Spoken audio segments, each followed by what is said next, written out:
Markaziy bank asosiy stavkani 1% ga pasaytirib, yillik 14% darajasida belgiladi. Inflyatsiyaning yanada sekinlashib, prognoz ko'rsatishlar bo'yicha ishonchning mustahkamlanishi kabi omillar foiz stavkasini pasaytirishga qulay sharoit yaratdi. Inflyatsiya darajasi shu yilning yanvar-avgust oylarida 11.6% gacha sekinlashdi. 2019-yilning shu davrida bu ko'rsatkich 15.2% ni tashkil qilgan edi. Yil yakuni bo'yicha inflyatsiya prognozi 11-12.5% darajasida o'zgarishsiz saqlab qolindi. Bu haqida Markaziy bank boshqaruvi raisi Mamarizo Nurmurodov ishtirokida o'tgan matbuot anjumanida ma'lum qilindi.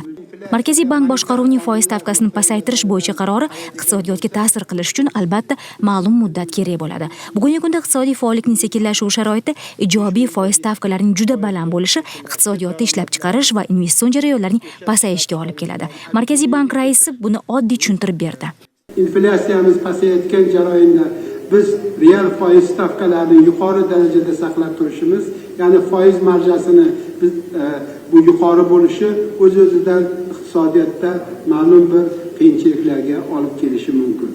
Aynan shuning uchun ham asosiy foiz stavkasi pasaytirildi. Markaziy bank raisi inflyatsiya bo'yicha o'z xavotirlarini ham yashirmadi. Biz xavotirga solgan narsa ham shu ediki, bank tizimini foizlarni pasayishi, bank tizimidagi depozitlar hajmini pasayishiga qanday ta'sir qiladi? Va bizdagi dastlabki 8 oylik tahlillar shuni ko'rsatyaptiki, depozitlar hajmini pasayishi bu o'tgan 8 oy davomida kuzatilmadi. Va joriy yil yanvar-avgust oylarining o'sish 13.6% ni tashkil etdi. Matbuot anjumanida iqtisodiyotdagi ijobiy o'zgarishlarga ham to'xtalib o'tildi. Masalan, pandemiya boshlanganda 217 mingta xo'jalik subyektining 118 mingtasida pul tushumlari keskin qisqargandi. Banklar ularning faoliyatini tiklash uchun har bir mijoz bilan individual ishladi va buning natijasida may-iyun oylarida 63 mingta subyektda pul tushumlari tiklandi. Avgust oyiga kelib yana 17 mingtasi o'zining avvalgi holatiga qaytdi.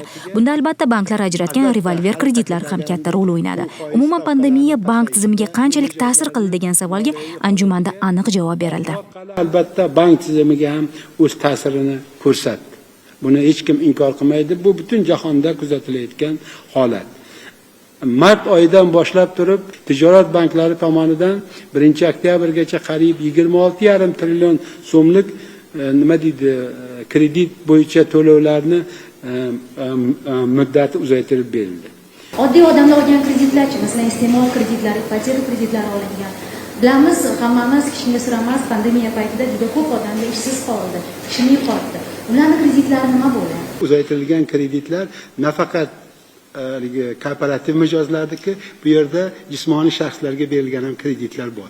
26,5 trillion so'mlik kreditni 19 trilliondan ko'proq korporativ ham mijozlarga tegishli, qolgan qismi aholiga tegishli. Men shu narsani qayd etishim kerak, juda o'rinli savol. Buni biz menimcha shu sizlarga yetkazmaganmiz. Bugungi kunda 85% kredit olgan jismoniy shaxslarni kredit muddatlari uzaytirilgan. Agar pandemiya yana cho'zilsa, banklarning ahvoli nima bo'ladi? Yana vaziyat og'irlashadigan bo'lsa, banklar bu vaziyatdan ma'lum bir davrga chiqishligiga imkoniyatiga ega. Ya'ni agar kreditlarni yana uzaytirish kerak bo'ladigan bo'lsa, biz bu narsaga boramiz. Bu albatta banklarning kreditini sifatiga ta'sir qiladi. Yangi kreditlar berishga ta'sir qiladi. Lekin eski kreditlarni cho'zishga bu nima deydi, majbur bo'lamiz. Kreditlarning kechikishi albatta bank aktivlari sifatiga salbiy ta'sir qilmoqda. Bank tizimida muammoli kreditlar, ya'ni 90 kundan ko'p qaytarilmayotgan kreditlar ulushi yil boshiga nisbatan 0.9% bandga oshib, bugungi kunda 1-sentyabr holatiga 2.4% ga yetdi.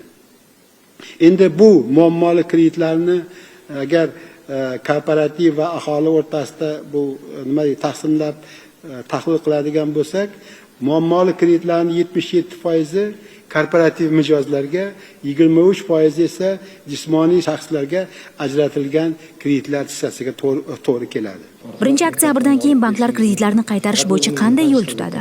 Endi kredit bo'yicha to'lov muddatini uzaytirish masalasini banklar tomonidan mustaqil ravishda har bir qarzdorning pul oqimlaridan kelib chiqqan holda mijozbay ko'rib chiqish tizimiga o'tishni taklif qilmoqchimiz. Matbuot anjumanida so'mning almashinuv kursiga taalluqli raqamlar ham berildi. Aprel oyidagi keskin tebranish, ya'ni qariyb 6% atrofidagi qadrsizlanishdan keyin may-avgust oylarida biz so'mni almashinuv kursini nisbatan barqaror tarzda tebranayotganligini kuzatyapmiz. Umuman oxirgi 7 oy davomida umumiy devalvatsiya darajasi 8% atrofida shakllandi. Jurnalistlar bank regulyatoridan qachon O'zbekistonga Islomiy bank mahsulotlari kirishi haqida ham so'rashdi. Islom bankchiligining juda ko'p mahsulotlari bor.